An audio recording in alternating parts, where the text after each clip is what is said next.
Hymn number 46, we are going to sing Gugma Nagsagop. Love Found a Way. Kantaon naton palihog the first and the last stanza of this hymn.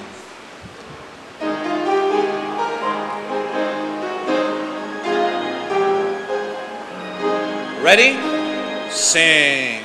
Gugma nagsagop sa akon, sang nalumos, sa kalautan sang sala, way paglaom, sa tuway Diyot nga kapawa, o himaya, kalagong patay ginbanhaw, gugma sang Diyos, gugma nagtubos ang kalag ko, gugma sa akong nagayo, gugma nagpakrus sa Ginoo, gugma sang Dios, daya unto to. Magatindog kita as we sing number 3. Ready? Sing. Gugma nagbuka sa sangkat sang himaya, din sa umagaril si Jesus. Gugma nagbatak sa akon mahimaya, way bulig de resado ta, gugma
Amen. Praise the Lord. Batian taman to, no? Parutay-rutay nila. May persa pa para sa Ginoo. Amen. Kag challenge ini, pangangkat ini sa aton mga young people nga paggamit man sa ilang tingog para sa Ginoo. And so sa sina, may ara kitang 65th Men's Choir. Okay? 65th Church Anniversary Men's Choir. Butsilingon, mga lalaki tanan, kag makatipon kita at least 65 man ka mga lalaki, no? Dungangan naton ang mga nag-choir diri. Okay? Kabay pa nga may mga lalaki pa nga nabilin sa aton diri nga iglesia nga makalabot kita sa 65 kabilog nga magkanta. Amen? Amen. Kabay pa na nga aton ina nga pangamuyoan. Okay? Aton ini karon nga pribileyo ang makapamati sang pulong sang Dios nga pagadalon sang ialagad nga isa sa mga ginapangamuyuan naton nga nagapangabudlay didto sa Bicol region kag nagapastor ini siya karon sa First Fundamental Baptist Church sa Sorsogon. Yatag tang time sa kay Reverend Rudy Alamer.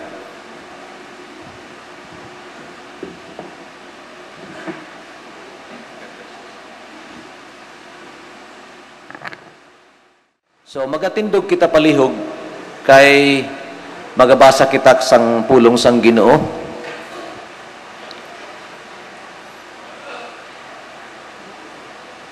Upod lang kita tanan from 1 Peter chapter 2 verses 1 to 8. Dungan lang kita tanan. Okay. I'm reading from the King James Version. Siling sang pulong sang Ginoo. Wherefore, laying aside all malice, and all guile, and hypocrisies, and envies, and all evil speakings, as newborn babes desire the sincere milk of the word, that you may grow thereby. If so be, you have tasted that the Lord is gracious. To whom, coming as unto a living stone, disallowed indeed of men, but chosen of God, and precious, you also, as lively stones, are built up a spiritual house, an holy priesthood, to offer up spiritual sacrifices, acceptable to God by Jesus Christ. Wherefore also, it is contained in the Scripture, Behold, I lay in Zion a chief cornerstone, elect, precious, and he that believes on him shall not be confounded. Unto you therefore, which believe, he is precious, but unto them which be disobedient, the stone which the builders disallowed, the same is made the head of the corner, and a stone of stumbling, and a rock of offense, even to them which stumble at the word, being disobedient, whereunto also they were appointed. May the Lord bless His word, mga muyo ta. Kaluoy kami, Ginoo, sa magpamalandong kami, siningay mga pulong. Kaya waiwaay gid kami, Ginoo, unless you open the eyes of our understanding. By your Spirit, Lord, we cannot see the wondrous things out of thy word. And so, Lord, please help us. Anoint the lips of your servant. Empower him by your Spirit. Enable him to speak your word with clarity. O Lord, and may you would grant mercy upon your servant, Lord, that I speak your word. May you touch the hearts of everyone, and that through your word, by your Spirit, Lord, every one of us will be brought forth unto that threshold wherein we would see your glory, the preciousness of Christ. And that, Lord, we would be captivated by His love. And you, by the Spirit of God, change us. That we will be more vibrant in our Christian life, O Lord, that we would be more passionate in sharing the loveliness of Christ, the gospel of the Lord Jesus Christ, and that we would be more joyful in living for Christ in spite of our circumstances. O God, nobody, no one is able to do this thing, Lord, except you. And I trust your grace, Lord, that it would be upon us. The grace of speaking as I preach your word, and the grace of listening as your people would listen to your word. Bless us for your sake. In Christ's name, amen. Magapungko ka mo palihog. Now, kabalo kita sang sulat na ni, I believe, kalabanan sa aton, nagbasa sini, ang author sini, o writer sini is the Apostle Peter, kag I believe, nakabalo kita sang kabuhi sining Apostol Pedro, kag bisan pa backslide siya, yet God is so faithful in restoring him and invigorate him in his Christian life, kaging gamit siya sang Ginoo magsulat sini. Kag ang mga pasulatan sang Ginoo na mga katawan diri, mga tao, mga Kristohanon na sila ay naging strangers sa iba-ibang na mga lugar. But they're becoming strangers is not necessarily because of persecution. They are not there because they only run from persecution, but they are there because they are chosen of God to be in those places as strangers. And so it was God's appointment for them to be there. And then, kabalo ang Ginoo nga mag-aagi sila sa dako nga problema, sa mga persecutions, especially during those days when you are branded as a believer of Jesus Christ. Sigurado gid you will be ostracized by people who does not believe, and then you will be persecuted. And so gimpasulat sang Ginoo ini, agud nga tagaan sila sang instruction nga maski ano ang agihan nila na mga sitwasyon, bisan pa mga pag-antos, mangin matutom gyapon sila sa Ginoo, kag mangin malipayon sila dira sa Ginoo. And that's why ang kalabanan o kaya mga bersikulo diri nagahatag sa ila sang exhortation to live for Christ and to live it joyfully. Now, ang chapter 1, may ara siya nga apat nga mga commands. Kung gibasa nato na yan, ang una nga command is mga buhi sila nga nagaasa sa Ginoo.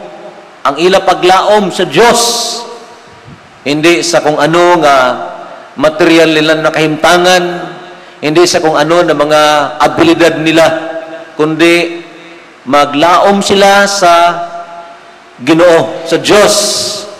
So that is in verse 13. Wherefore gird up the loins of your mind, be sober, and hope to the end, for the grace that is to be brought unto you at the revelation of Jesus Christ. Hope to the end. Mabuhi sila sa pag-asa. Of course, it's very bad kung mabuhi ang isa katao. They would live in a life that is very discouraging. Ambot silingon daw nadula na ang iya kalipay, nadula na ang paglaom sa iya tagipusoon, and just he wanted to live a life that is, mediocre kind of life. Okay na lang kung ano mag-abot, okay na lang, dawagwan ta na lang. But God does not want us to live that way. God wanted us to live a life that is full of hope, full of joy, full of passion, for the glory of the Lord.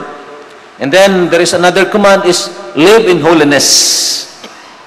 Mabuhi sila sa pagkabalaan.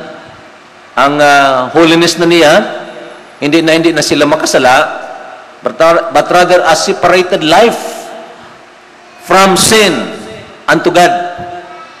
Kag a life nga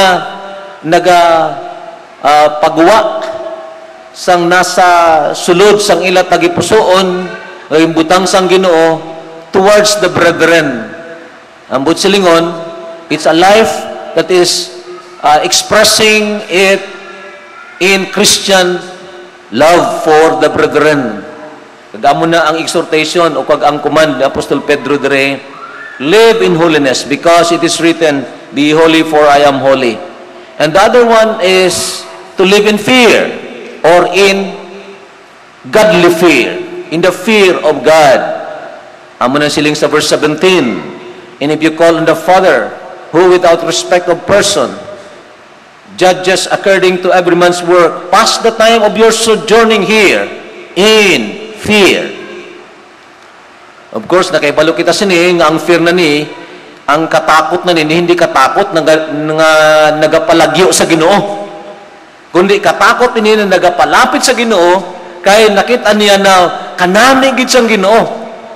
Katahom gid sang Ginoo. And the beauty and splendor of Christ captivates his whole being, and he wanted to be closer to Christ. Alam mo nimbut silingon dire, to live in godly fear. And then of course, the last is to live in love. And that's why they were exhorted. Sabi sa verse 22, siling sa verse 22, seeing you have purified your souls in obeying the truth through the Spirit unto unfeigned love of the brethren. See that you love one another with a pure heart fervently. Love one another fervently. Hindi lang love na nagakadula-dula. Love na garo sentimentalism only. But love na passionate to do good or to seek for the highest good of the brethren for the glory of God. Kag-amo ni ang gina-commandre. Now, I believe tanan kita, agree kita sa tanan, na these are commands for our own good and for the glory of God. And I believe no one will argue nga ini, nga komanda ni, halin sa Ginoo. So, kabalo kita sa atong paminsar, but then, kung paano ipangabuhi na iya, is another story. And so, ang focus ang aton mensahe dito sa how to live this command. As we see the preciousness of Christ affecting our lives and how we could, by the grace of the Lord, by the power of the Spirit, how could we live this command? Hindi nga mechanical, but as a spontaneous effect of that preciousness or the effect of the preciousness of Christ in our lives. And so, mga kauturan, of course, before the Apostle Peter stated the commands, he has also given us the foundations for the commands, which I believe termina na wali sa aton. That the foundation of that command is the reality of a personal salvation. And that's why ginadiscuss dira niya Apostol Pedro sila niya, being born again, not of corruptible seed, but by the word of God. The word of God that abides forever. And so, ginapahinumdum sila nga may nahanabo sa inyo, sa sa inyo, nga nagasabi, Kristohanon, may nahanabo sa inyo. That is personal salvation. The reality of that personal salvation. And of course, again, it's also good na we try to review a little bit on that because subong niya, damo sang mga nagagamit man sining a word na born again, Kung kisa nga ni, ginagamit niya nga pag-label sang isa ka movement. Ano kaya born again? Ambot silingon niya, membro kasi ni Mr. Villanueva, membro kasi ni Mr. Velarde, o kung sino, dira. And so, they are trying to use this biblical word, but they have a different meaning. And some would even dare to call themselves born again, and then you will soon find out na hindi gali, kundi born again. I remember one time sang isa ka tao nga nakasakay ko sa tricycle, and kilala niya ako, sila niya, "Uy, Pastor Alamer." Sabi ko, "Yes sir." Sabi ko, "Salamat." Sabi niya, "Nagapamati ko sa imo sa radyo." Sabi ko, "Salamat sir." Born again ako sa pastor. Pero nag-aalingasaw ang Jin. Sabi ko, "Brother, kung naborn again ka nga, naman kayo amo ka na iya." Why man ni pastor problema siling sang Bible, drink a little wine. Gina-rationalize niya. Pero siling niya sa akon, born again siya.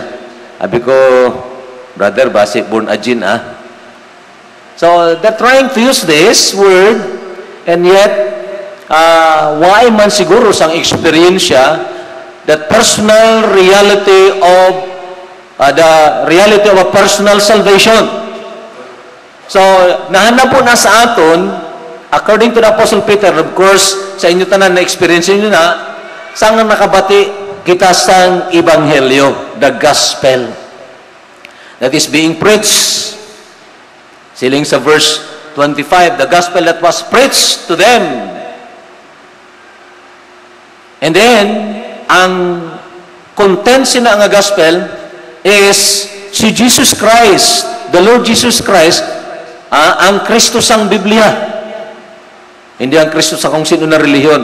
Ang Kristo sang Biblia, nga Diyos, nga nangin tao, ang anak sang Diyos, nagkadto diri sa kalibutan, kag nalansang dito sa cross sa Kalbaryo,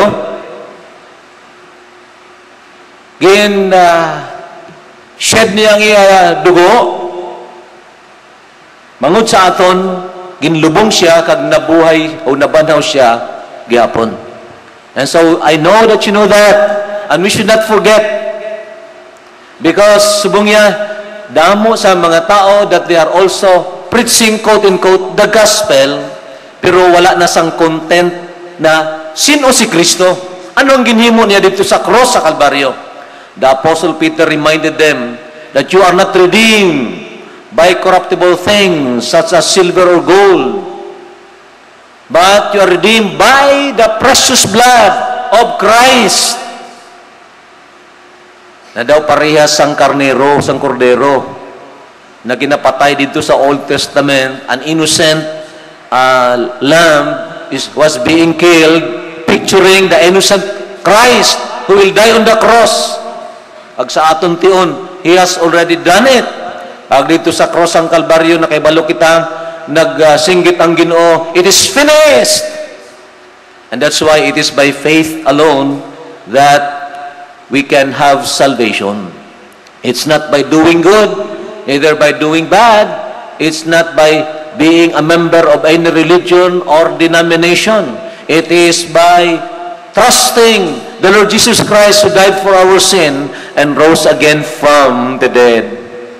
Kami nga mga alagad sang Ginoo, hindi kami magasawa sini, walis sini nga gospel of the Lord Jesus Christ, for it is the power of God unto salvation to everyone who believes. Not only to the intellectual people, but also even to those Gentile people. And so what I'm saying is, this is the gospel nga nabatian nila, kag sa mabatian nila ni, they believe and they have experienced that effect of the grace of God. Among ginahambal ni Apostol Pedro dira sa verse 3. Siling sang verse 3, if so be that you have tasted that the Lord is gracious, kung inyo na nanamitan Now, it's more than just knowing it by the mind. It's an experience of the whole being. Hindi lang mental assent, hindi lang perception of the truth or of the doctrine of salvation, but a tasting of the heart of the preciousness of Christ, the grace of the Lord. Agbala ninyo mga kauturan, especially kamo nga mga kabatanon na nagdako sa Sunday school. There is a danger that we only believe with our minds and have not really experienced it in our hearts to trust the Lord Jesus Christ, to embrace Him, and really take Him as your only Savior with all your heart. My son, my third son, Jimboy, Russell James ang ngalan niya. Actually, siya ang, ikatulo ko siya nga bata, siya ang daw buutan sa tanan ng mga kabataan namon. When he was in college, nag-soul winning siya. He knows how to disciple, kaya naka-training siya sa discipleship. Kabalo siya sa mga bersikulo. Sang lapit na siya mag-graduate,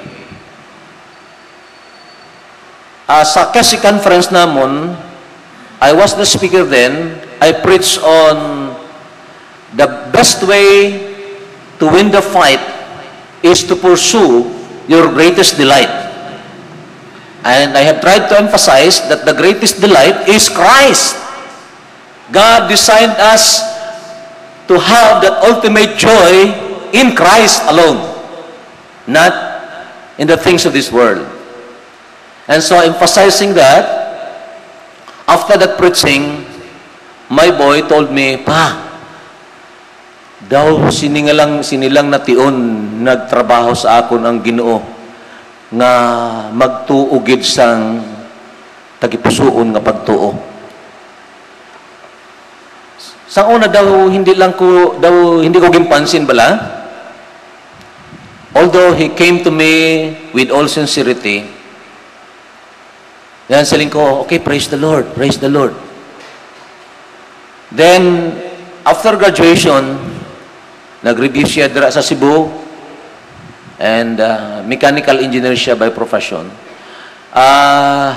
Nakapasar siya, pagkapasar niya, siling niya pa.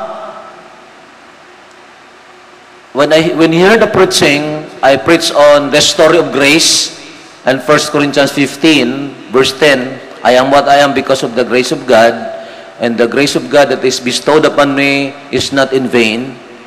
So, after that preaching, nagpalapit siya sa ako, nag-ibig siya, Pa, magpabaptize na gid ako, kay talagang amo na gid ito ang time nga naluwas ako. Pero he was already baptized. Way back, mga first year high school siya or second year high school siya. So, the reality of that personal salvation, ang paghuna niya at ang paghuna ko man, daw okay na until after the Holy Spirit moves in his heart. And the gospel of the Lord Jesus Christ was so powerful in his heart, and that was the time na nagtuugid siya sa Ginoo. And so, we really have, by the grace of the Lord, siling kangina ni Pastor, the mother of learning, repetition. That's why hindi ako nagasawa na magwalis ang Ebanghelyo, sa gospel sang Ginoo. Who knows nga may ara dere sang hindi pagid na tandog sang balang espiritu bisan panabati na niya ang gospel. Who knows that this time as I speak, the Holy Spirit will speak in your heart and will show you how miserable is the life when you don't have Christ. And then you would see the beauty and the splendor of Christ because He paid your sin on the cross. And then you would come and say, Lord, I want to be a real Christian tonight. That is what I mean by reality of a personal salvation. And that's why the Apostle Peter siling niya, as newborn babes, desire the sincere milk of the word, that you may grow thereby. If so be that you have tasted that the Lord is gracious. Now, this is our concern now. How do we fulfill this command? How do we fulfill these commands? For we are very, very convinced that these are the commands of the Lord. I believe this is what he meant when he mentioned that in verse 4 as well as in verse 7. It is by coming to Christ continuously and be captivated by His infinite loveliness and preciousness. It is one thing to do the command mechanically. Nga daw, naanad na kita, ginahimo nato na iya, sunod-sunod na lang ta, okay lang, total, okay naman na iya. Nagahimo man ko sini, puwaay na sang kalipay sa atong tagipusoon. There was no more passion in our hearts. There was no more moving of the Spirit of God, but only a mechanical one of following. And so, amo na siguro ang time nga nag-abot kita sa ginatawag spiritual plateau sang aton kabuhi. We not desire and long for greater experiences with the Lord, intimate relationship with the Lord. We are already contented that we are coming to church, we are returning the tithes, we are singing and doing all these quote-unquote religious duties. Well, it's good that we are doing that, but there is much more and much more if the preciousness of Christ will sink down in our hearts. And that could happen if we come continuously to Christ through His Word. And by the working of the Spirit of God, He would reveal to us the beauty of the Lord Jesus Christ, and we would be captivated by His beauty. And obedience to the command is but a natural, spontaneous outgrowth of what is inside. Amo na ang accepted nga pagtuman sa Ginoo. So, to whom coming? Siling sang verse 4. To whom coming? The word whom there is Christ, whom coming as unto a living stone. This allowed indeed of men, but chosen of God, and precious. Precious. And of course, in verse 7, unto you therefore which believe, sa mga nagtuo, He is precious. Really, He is precious. And I believe, kumbinsido kita, na hamili ang Ginoo kangina sang umaga, kanami sa inyong mga kalantahon. Although ang iban na mga words, dalom sa akon. Pero, ara ito nga word na hamili. The preciousness of Christ. Really, Christ is precious. Unto you therefore which believe He is precious, but unto them which be disobedient, the stone which the builders disallowed, the same is made the head of the corner. Now, when we say precious, mga kauturan, anong butsilingon? Ang butsilingon na ang isa ka butang is precious or hamili or anong tawag na bilidhon. Something that is special. Anong butsilingon sina? Kung ini pananglitan, kumbinsido ako niya na ini brilyante. So, ara dira ang pagakumbinser sa akon paminsar sang values ni. Siling ko, 1 kilo na brilyante. Wow, milyon ako sina. Di ba la? So, there is that agreement of the mind and the emotion. Pag siling ko, wow, 1 kilo na brilyante. Paano ako na labot sa iya. There is no agreement between the mental knowledge and the emotion. When we say a thing is precious, ara dira ang agreement sang aton pagpinsar, kag sang aton emotion. Now, wow, this is precious. I like it. Di ba la? Tanan kita kumbinsido that Christ is precious. But may we ask the question, do we love Him as He ought to be loved? Do we love Him more than our friends, girlfriend or boyfriend? Do we love Him more than our closest relationship here on earth? I know, nakabalo ka mo sina, naging hambal sang pulong sang Ginoo sa Matthew chapter 10. If any man love his father and his mother more than me, he is not worthy of me. He who loves father and mother, brother and sisters more than me is not worthy of me. So when we say Christ is precious, we are convinced through the Word of God, wow, He is incomparable and I like Him. There is a strong desire to possess what you think is precious. Right? Kung ini precious, gusto nato na makuha nato na iya. I want this because that is precious. And so Christ is precious. We want Him not only for salvation, but for everyday life. We want to be closer and be closer to Him. I believe the Apostle Peter is using the word coming in order to convey to us that this is not something that is only emotional, but the act of the will as he understood the preciousness of Christ and the agreement of that mental faculty and the emotion acted upon by the will na, yes, because He is precious, I will come to Him and I will continuously come to Him.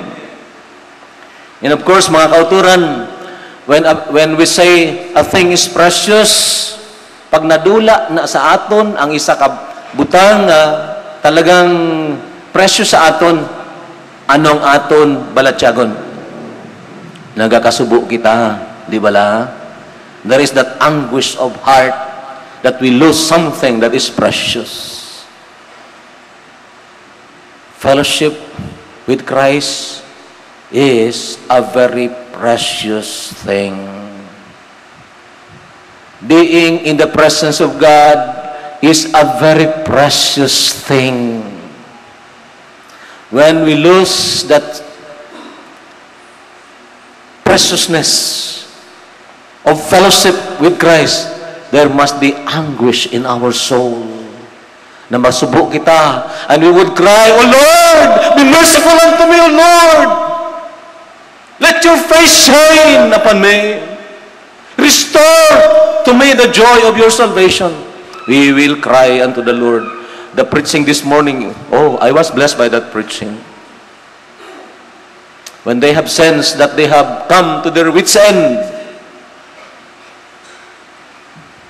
they cried unto the Lord. They cried unto the Lord. And so this is the meaning of the coming. Coming to Christ because we know He's precious. We love Him. We like Him. And we don't want to lose Him. We could not live without Christ. Without the preciousness of Christ. We could not live. Life is very wearisome if we are not living in fellowship with the Lord Jesus Christ. So, what can we find in Him when we come? What can we find in Him when we come? You know, He's being pictured as a stone or a rock. I believe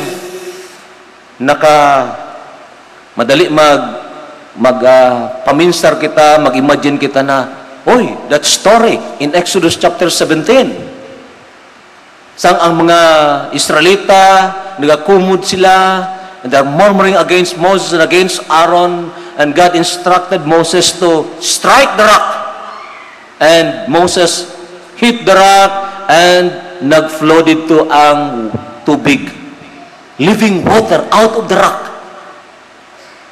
And maybe that is the picture of that mentioning of the Apostle Peter of that word stone. That this is mighty, this is supreme, and He is supremely able.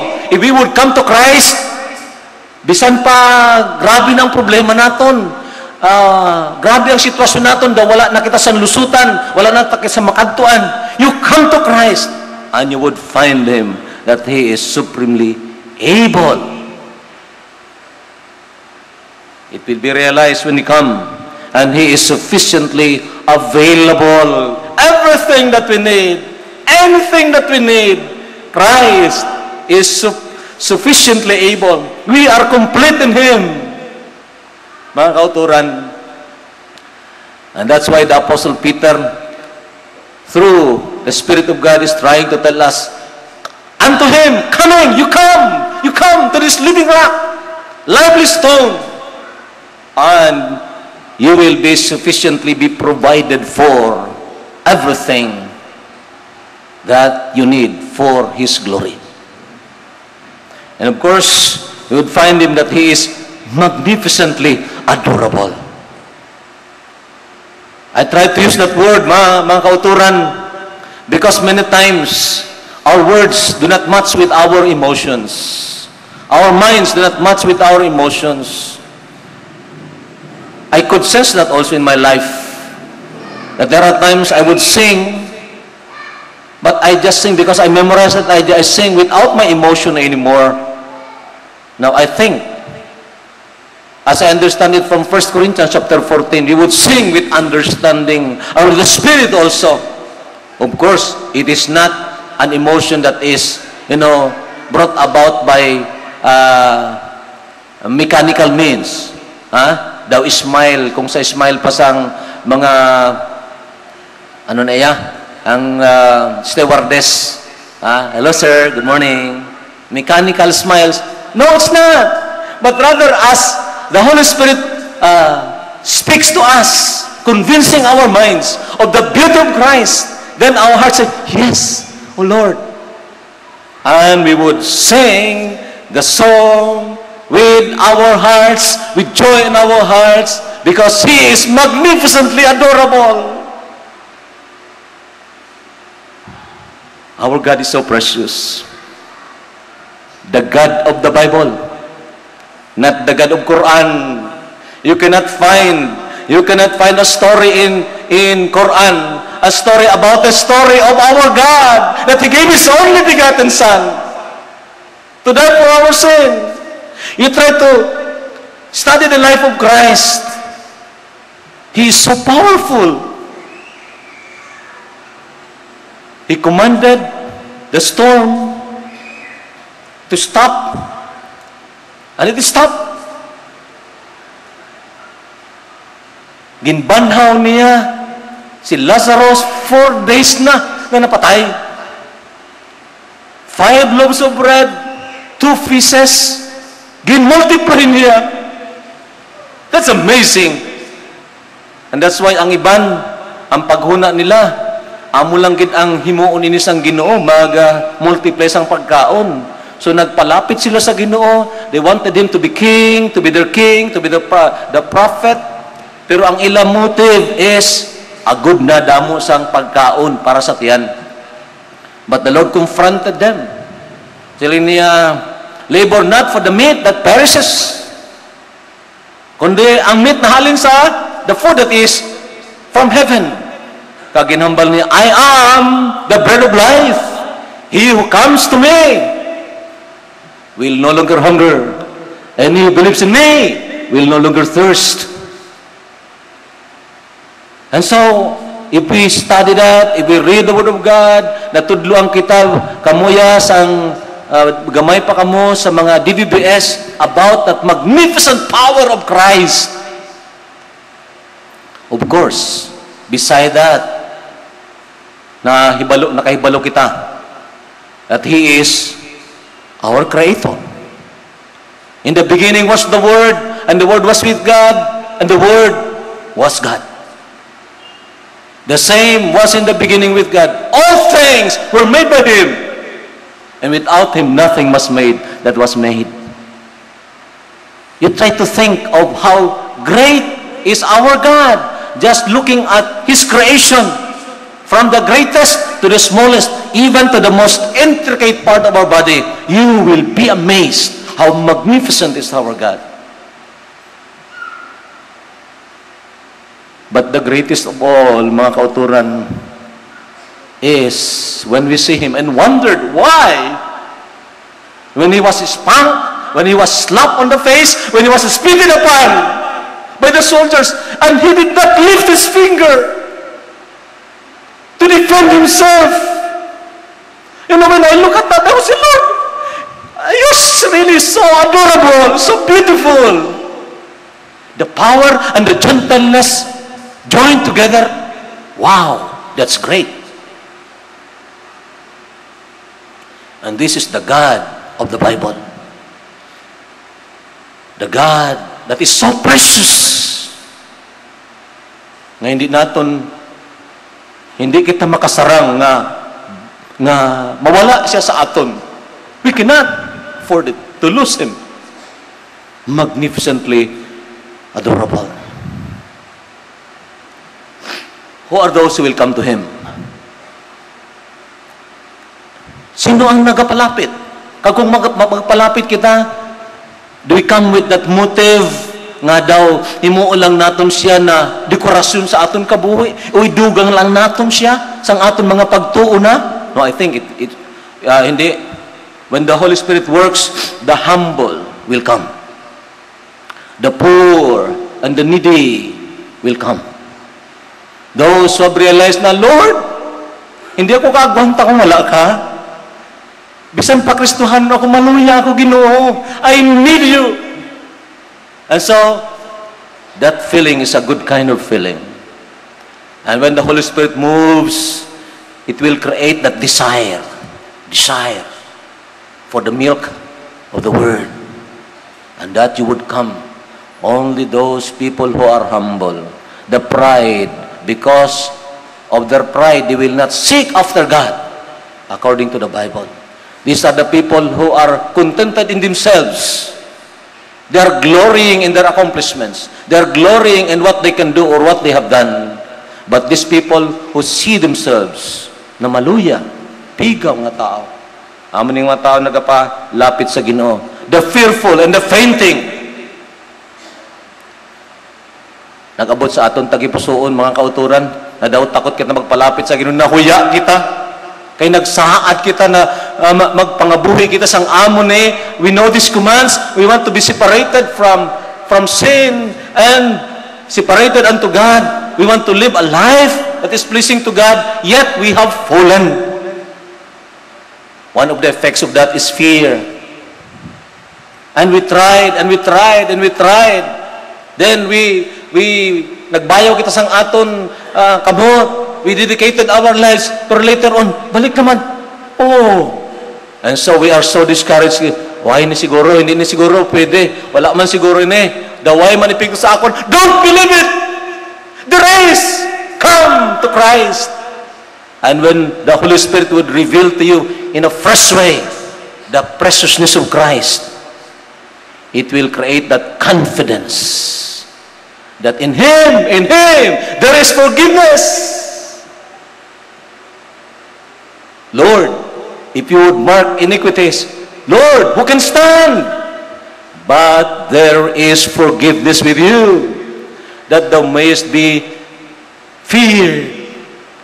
Ang pagpapatawad sang Ginoo sa aton pag kapyutan na sang aton tagipusoon. When our hearts embrace that forgiveness of the Lord, it would make us draw closer to Him. Because we could see, ibang klase ini nga Diyos. Hindi parehas ang abyan ko, nga nakasala ko sa iya, kaduha, katulo, hindi na gusto sa akon. Pero our God is so wonderful. He's so wonderful. We are alive every day, not because we are better than other people, but because new Every morning is new. The mercy of the Lord is wonderful in you. And so, the fearful and the fainting are invited to come. The Lord does not delight in the strength of the horse, nor in the legs of the man. But He delights in those people who fear the Lord and who hope in His mercy. Ang mga tao na nagalaom sa kaluoy, wow, kalipay ang Ginoo. Pag ang isa ka, maluyang nga tao, nakasala nga tao, nakastuhanon, nagapalapit sa Ginoo with humility, God delights in that man, according to the Bible. And of course, the joyful, yet hungry for more. Daghan siguro, damo siguro sa aton. And they have experienced this joy in the Lord. And maybe they are enjoying it until now. But you know, you will wonder, while you become closer to God, yet you hunger for more. We cannot just explain that. Daw nakanamit ka balasang kanamit gid na, no? Very delicious nga ice cream. And so, you want to come and come and come again. Dahil, bangod sa, you have tasted it. It's really very nice and very delicious. Di ba la? Ang ato na namitan, nagustuhan, di ba la ginabalik-balikan naton? And so, when we are in that experience, we are joyfully serving the Lord. Oh, praise God! But don't ever think that there is no more higher than that or deeper than that. How can a finite being fathom the infinite resources of God? That's why ginapaminsaran ko, ginapamalandong siling ko, sa langit siguro, we will forever be enjoying Christ. Abi, pinsaron natin kung sa langit, magsawa ta kay Kristo, abi. Pirmi na lang si Kristo diri ang ginaistoryahanay naton. Hindi na ko di gusto sa langit. Why man siguro singa mo na, di ba? The Lord will give us that capacity to enjoy Him forever and continuously enjoy Him forever. And that's why even those who are living at the peak of their Christian life, they are invited to come and enjoy more of the preciousness of Christ. I thank the Lord for that. Now, I don't know kung time na ko, but I'll come to the cream of all these things, the effects of those who will come. They will experience the power of God to live joyfully, even in the midst of sufferings. They will experience the power of God to live joyfully. Madali lang magabuhi nga daw malipay ka if you're not suffering. Madali magpangabuhi na malipay kung ang tanan mo na mga kinahanglanon ara na gid. Why nagakontra sa imo daw, okay lang, kalipay na.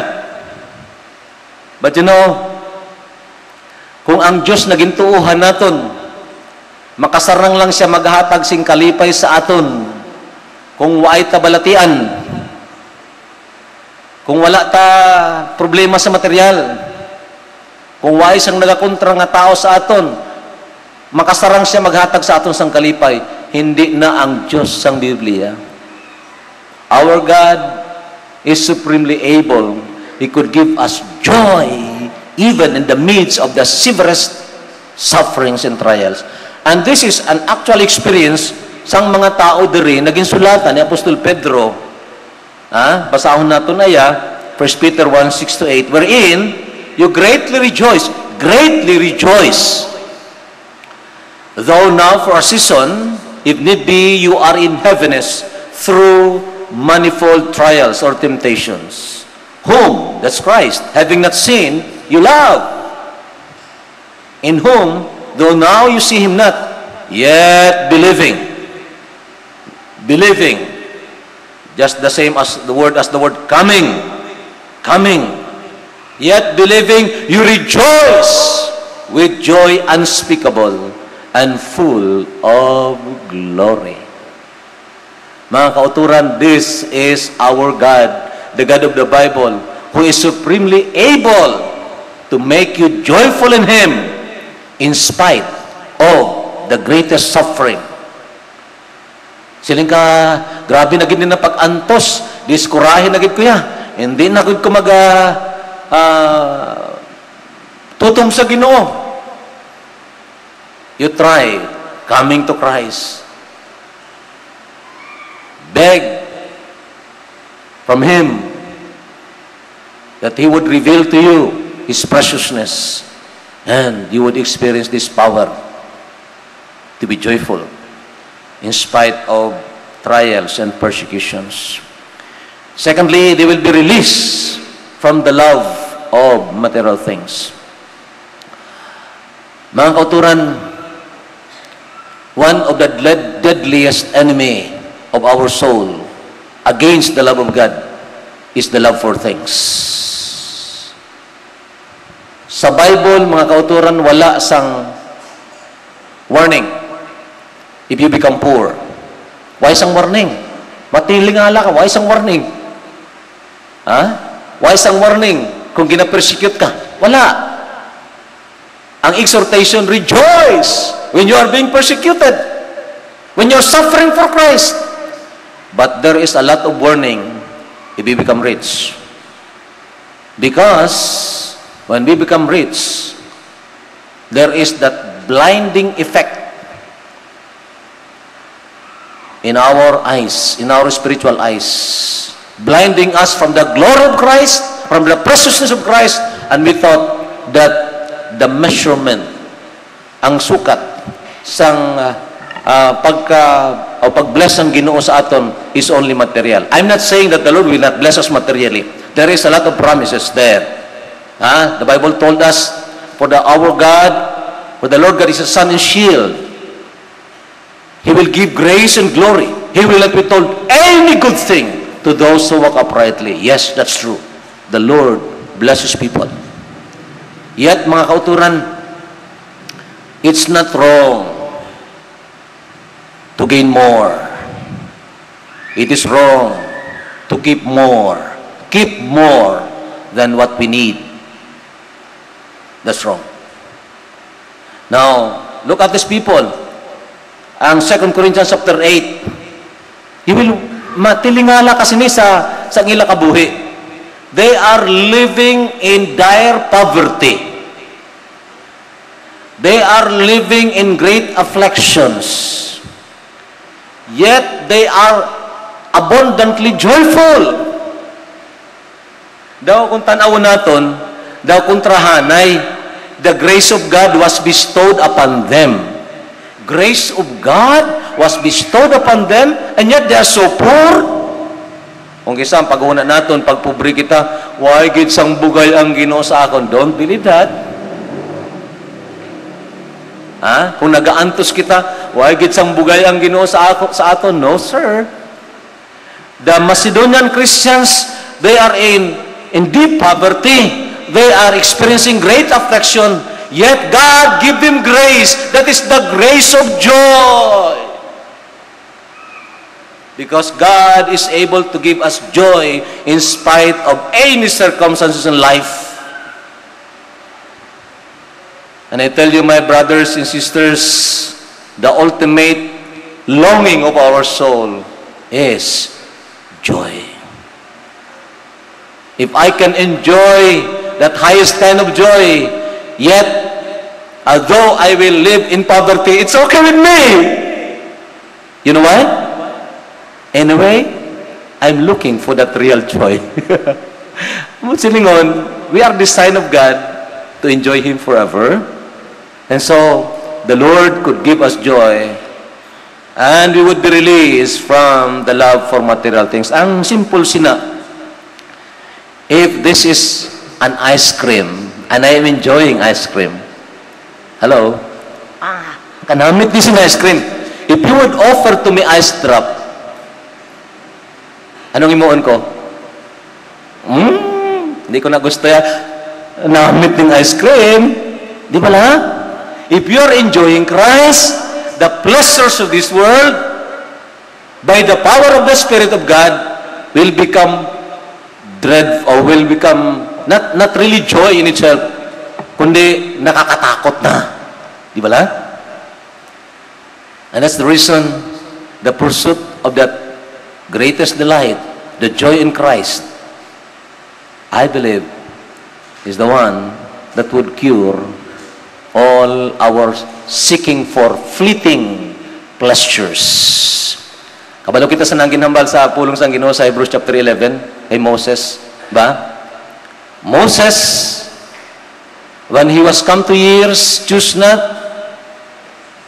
Hindi siya nag-decide siya nga hindi na siya tawagon na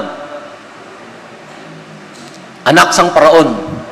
Then siling sang verse, choosing rather to suffer affliction with the people of God than to enjoy the pleasures of sin for a season, esteeming the reproach of Christ greater riches than the riches in or the treasures of Egypt.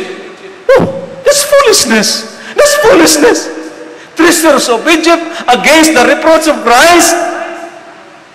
But you know that is not foolishness if you would see the God who is invisible.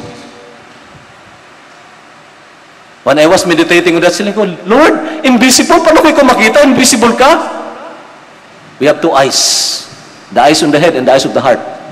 And Moses have seen that through the pages of through the scripture, or through the revelation from the Lord, and had seen that reproaches for Christ is greater riches than the treasures of Egypt. And that is what I mean by the preciousness of Christ. Mga kauturan, we will not, or we will be released from the love for material things. Hindi na tayo mag-aalibay, ay, hindi ako makaatin subong, nakabakal ko yuta, hinanglan ko gidbisitahon Ay, hindi ako makaatin sa pagtipon subong, pagtambong subong, kay nakabakal ko 5 yoke of oxen. Ay, hindi ko makatambong subong, kay nakapamana ko o nakapangasawa ko. Kabalo ka muna, alibay na. No? If we are enjoying Christ, no one and nothing will convince us or will hinder us from coming to Him. Thirdly, and the last, the effects would be we would be passionately sharing the loveliness of Christ as the only cure for our sin and misery. Mga kauturan, we are designed this way. What we are looking at constantly, we enjoy. What we are enjoying constantly, we copied. Ginakopya naton. Kag ang ginakopya naton, gusto naton makopyahon man sang iban. Di ba la? Sa ginatanaw natin ang kabuhi sang Ginoo through the pages of the scriptures, makumbinsil kita, grabe ka namin sang kabuhi sang Ginoo. He's so marvelously, magnificently adorable.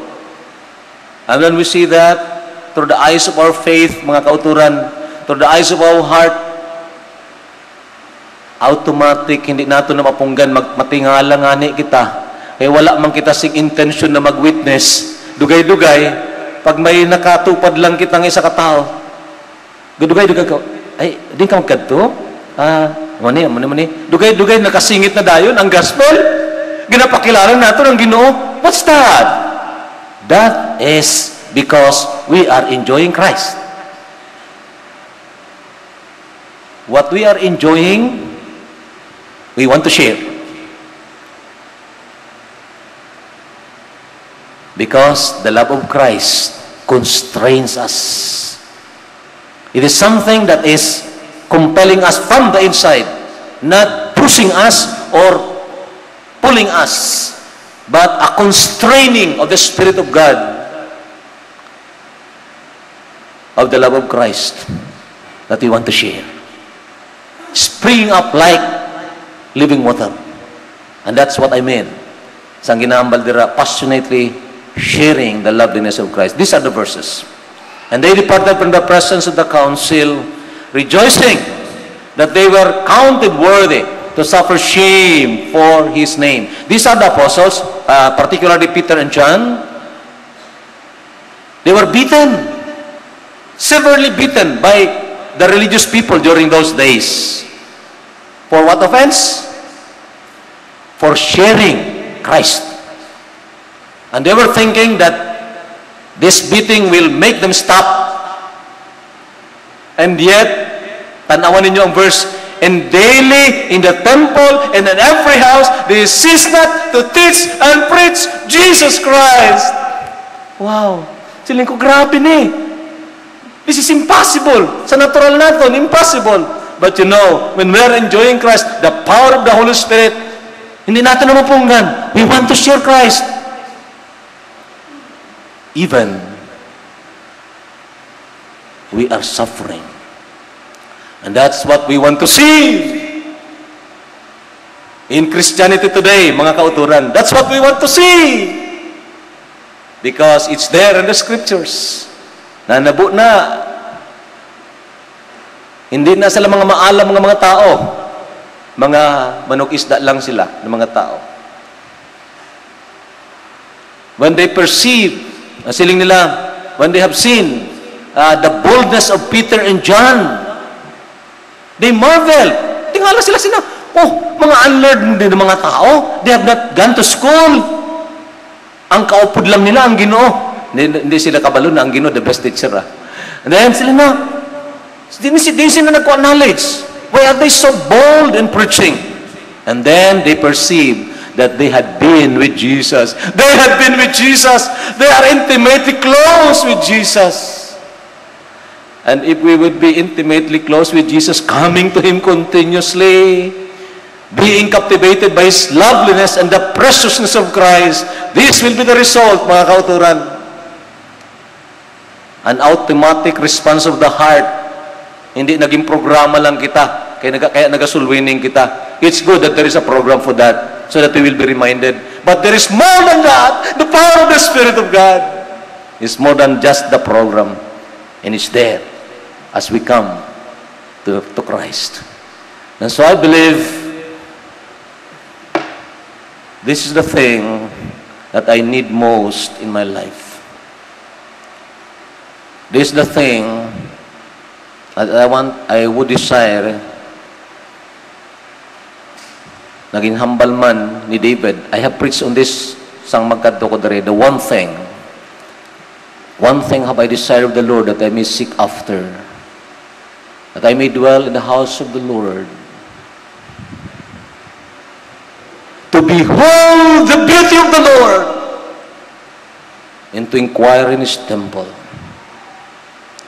Because when the eyes of our faith would see the beauty of the Lord, it would change us from glory to glory. We will be changed into the same image, Christ-like image, even us, by the Spirit of God. Yes, He will, by the grace of the Lord. Let us pray. Father, we thank You for Your word. Oh God, how weak we are, Lord. We are prone to leave the God we love. But God, please, have mercy on us. May Your grace will bind our hearts, that it will be united to fear Your name, O Lord. Because we have known this, the commands, O Lord, and we want to walk in Your truth. Unite our hearts to fear Thy name, O Lord, and grant, O Lord, that every day we would seek Your face. in prayer through your word. Thank you so much, Lord. Thank you. You are so good and so great. Thank you. In Jesus' name, amen.